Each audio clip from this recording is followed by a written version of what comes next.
Crown lands do not belong to Joanne Messiah or to any politician. Nor does she have the privilege to do as she pleases with the people's property.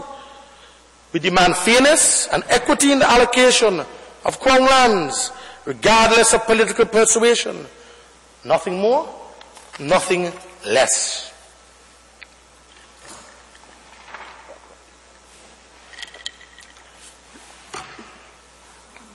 Madam Speaker, let me now turn to health care. Let me spend some time on the utterly disgraceful performance of the Health Minister, John McGinley, the member for St. John's Rural North, aided and abetted by the Honourable Prime Minister, who will no doubt explain to this Honourable House how is it that an outrageously overpriced multi-million-dollar car park, Madam Speaker, can come before the people's state-of-the-art hospital in a government that claims to put people first. Surgical care, Madam Speaker, has deteriorated in this country, Madam Speaker, to the point where it is quite simply dangerous. You see, Madam Speaker, sorry, the vast majority of the citizens of this country do not have the financial resources to travel overseas, to go to Mayo Clinic like some of us, like the Honourable Prime Minister and others. We don't have that luxury. So when we get sick or we get into an accident, we have to go up to Halberton. Madam Speaker, I'm talking specifically about the very painful fact that under the watch of the UPP, while they vindictively refused to open the state-of-the-art Mount St. John Hospital, the number of unnecessary and negligent surgical and medical deaths and misdiagnoses has skyrocketed in this country. And we are a better country than that. We deserve better. We have $400 million more to spend. But you see, we on this side, we have the vision, we have the expertise and the access to resources that God gave birth to the Mount St. John Hospital as a first of its kind in the Eastern Caribbean 14 years ago. There's no rhyme or reason why this time of record-breaking government revenues, the government's health care services should be tearing so many lives apart and condemning so many so early to their graves. Now, Madam Speaker, the Honourable Member for St. John's Rural North walked out because he knew that I'm going to deal with health this morning. So he could not stay in here and bear the truth, to hear the truth. But we will not hear any truthful disclosures about any of this from the same Minister of Health who's yet to come clean with the people of this country about the multi-million-dollar administration contract that he has been operating with a company called, Madam Speaker, American Hospital Management Company. Have you ever heard of that name, Madam Speaker? American Hospital Management Company. This is the same Minister of Health, the same Minister of Health, Madam Speaker, who led a group of demonstrators to the groundbreaking ceremony for the construction of that Mount St. John Medical Center up on the hill. He was adamant that he called it pie-in-the-sky dreams of Lester Bird, pie-in-the-sky dreams of Joey John that would deliver, they called it an expensive white elephant. He now, this same minister is responsible now for the huge undisclosed monthly payment from the medical benefit scheme to this mom and pop paper company. But none of his cabinet colleagues really know what is going on. The Minister of Finance doesn't know. The member for St. Philip's South doesn't know. The Honourable Deputy Prime Minister. You are the Minister of Finance. Demand answers. You want to see the contract. Not because medical benefits doesn't fall under your ministry. You have the responsibility for the totality of the finances of all the statutory authorities. And you must make sure that money is being spent properly. You mustn't sign no guarantees without seeing it. Don't let them treat you like no little boy. Because after the election,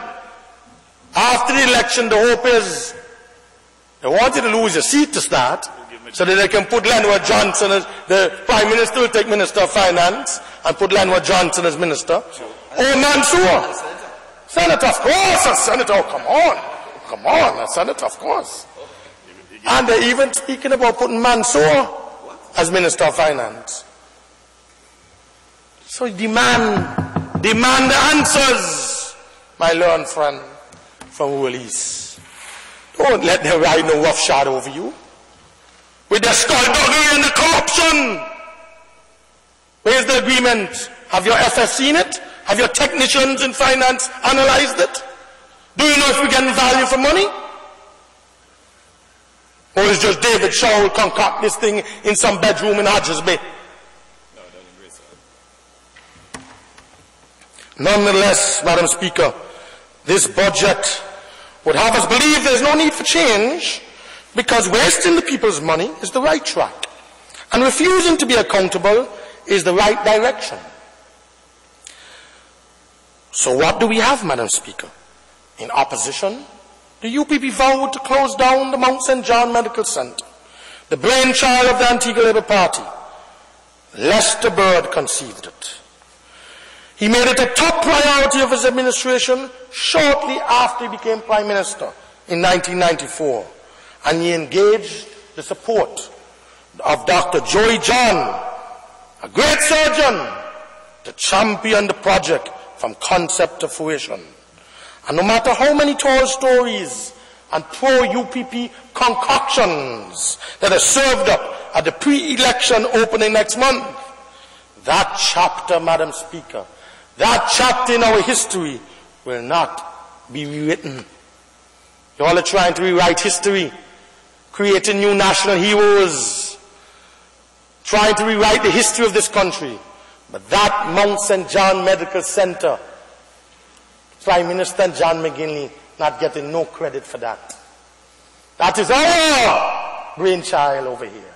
That is the vision of Labour over here, not the UPP. So I hope you're going to call Lester Bird and Joy John to be the feature speakers at the opening. At the feature speakers at the opening. When the UPP got into office, the Mount St. John facility was 90% complete. But rather than finish it, Madam Speaker, and operate it for the benefit of the people, the Prime Minister and his team preferred to continue a childish political campaign, bashing the ALP, bashing Alan Stanford for the loan agreement. What they wanted to do, they wanted to sell it off to be used as something other than a hospital. That did not work. Then they wanted to sell to someone to do a private hospital. That too did not work. Then they decided to lease it for the purpose of operating, I think, along the lines of a private hospital for the rich and famous, for the movie stars, for the elites, to come down to Antigua. And Halberton and his healthcare horrors will be for the poor and downtrodden people of this country. Madam Speaker, to that end, the Minister, along with some of his supporters who knew nothing about hospitals, decided to spend millions of dollars on refurbishing Halberton. Remember when they first came into government, what they did? Went and spent a ton of money refurbishing Halberton. And we said, why do that? Why waste all that unnecessary money? Went up there with Nick Hadid and all these contractors, and George Ryan and all these people. Why waste all that money and you have a beautiful hospital, 90% complete? Open it. No. Lester Bird and his people do that. Oh, we now open it.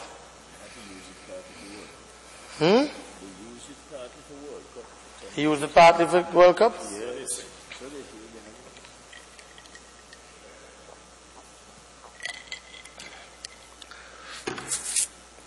But that didn't work neither, Madam Speaker. So now, Madam Speaker, they've come full circle back around, 360 degrees, to the original Antigua Labour Party